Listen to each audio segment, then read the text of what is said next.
نحمدہ و نصلی علی رسول الکریم اما بعد بسم اللہ الرحمن الرحیم۔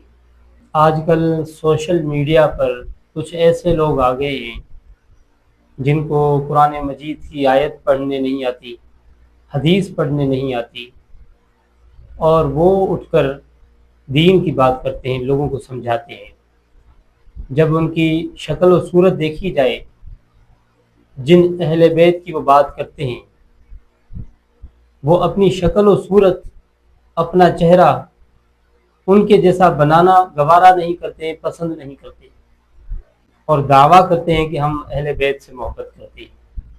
میں جس بات کی طرف آپ لوگوں کو لے کے جا رہا ہوں وہ بات یہ ہے کہ یہ جو نام نہاد لوگ ہیں، جن کو شریعت کا پتہ نہیں، دین کا کچھ پتہ نہیں ہے، جن مسلک سے اپنے آپ کو جوڑتے ہیں اور دعویٰ کرتے ہیں کہ ہم شیعہ ہیں، خود ان کی کتابوں کا ان کو پتہ نہیں ہے کہ یہ اپنی ویڈیو کے اندر کیا بتا رہے ہیں، اور اس کو ثابت کرنے کے لیے بے نقاب ہم اسی ویڈیو میں کرتے ہیں۔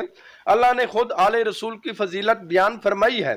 آیت تطہیر سورہ احزاب آیت نمبر 33، بے شک اللہ چاہتا ہے تم سے ناپاکی دور کر دے اور تمہیں خوب پاک کرے اے گھر والو۔ ناظرین کرام، اس آیت کی تفسیر جو ہے آپ صحیح مسلم اور ترمذی میں بھی دیکھ سکتے ہیں۔ یہ آیت رسول کی بیٹی حضرت فاطمہ زہرا سلام اللہ علیہا، امام علی علیہ السلام، امام حسن و حسین علیہ السلام کے بارے میں نازل ہوئی۔ ان سب مقدس ہستیوں کو ایک چادر کے نیچے لے کر رسول پاک نے وضاحت بھی فرمائی، بلکہ ایک ام المومنین بھی اس دوران جو ہے وہ اس چادر کے اندر آنے کی کوشش کی، تو آپ صلی اللہ علیہ وآلہ وسلم نے انہیں روک دیا اور فرمایا اے اللہ، یہ ہے میری اہل بیت۔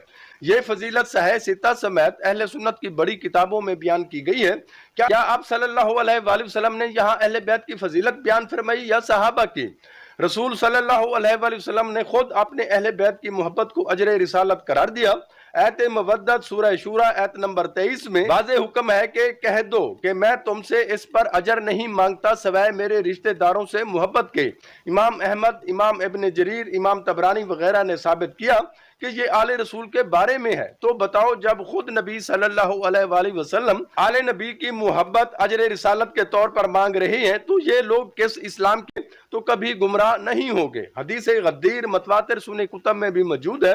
رسول پاک صلی اللہ علیہ وآلہ وسلم نے فرمایا من کنت مولا ہو فعلی مولا، جس کا میں مولا ہوں اس کا علی بھی۔ کس طرح کی اس نے تصاویر بنائی ہوئی ہے، اپنے دل پر ہاتھ رکھ کے بتائیں مجھے آپ لوگ۔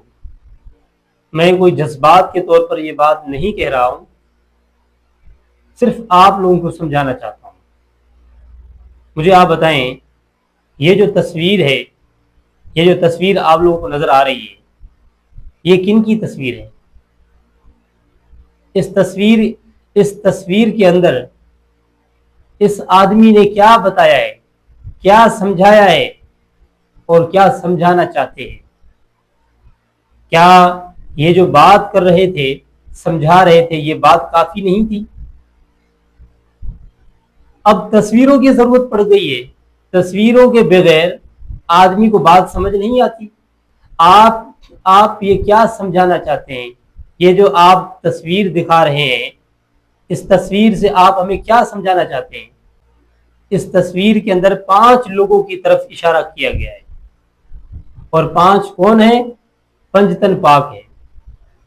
یہ 5 کا اشارہ پنجتن پاک کی طرف جاتا ہے۔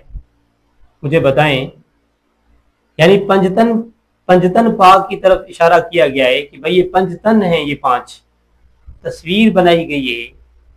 کیا اس تصویر کے اندر ان کی گستاخی کی طرف کوئی اشارہ نہیں ہے؟ کیا نبی پاک صلی اللہ علیہ وسلم کی طرف اس بات کا اشارہ نہیں ہے کہ یہ پیغمبر کی تصویر ہے، یہ حضرت علی کی تصویر ہے، یہ حضرت فاطمہ رضی اللہ تعالی عنہا کی تصویر ہے، اور یہ حضرت حسن، حضرت حسین رضی اللہ تعالیٰ عنہما کی تصویر ہے؟ یہ بتایا گیا ہے نا اس تصویر کے اندر۔ تو اب دیکھنے والا یہ کہے گا یہ پنجتن ہیں بھائی سامنے والے۔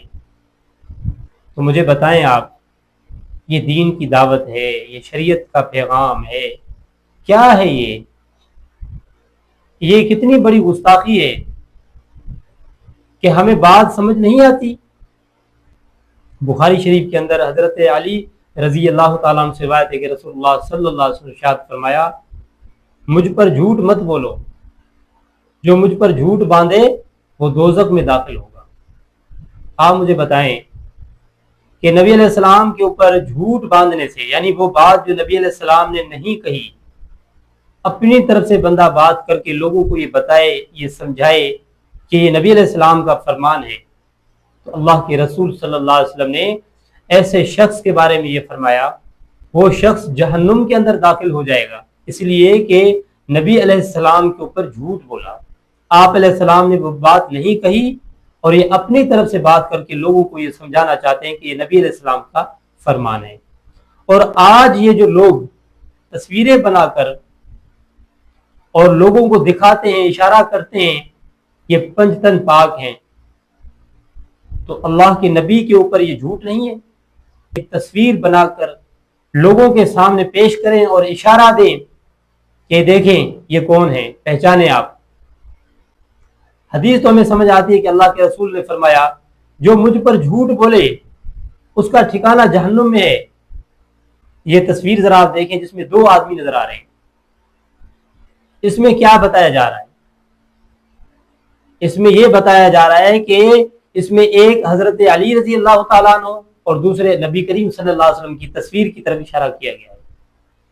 کیا لوگوں کو سمجھانے کے لیے یہ طریقہ اپنانا چاہیے؟ کیا یہ نبی علیہ السلام کی بے ادبی نہیں ہے؟ مجھے بتائیں، اگر میں غلط کہہ رہا ہوں، میں اپنی بات میں جھوٹا ہوں، تو مجھے جھٹلائیں، مجھے بتائیں کہ آپ غلط بات کہہ رہے ہیں، یہ اس طرح نہیں ہے۔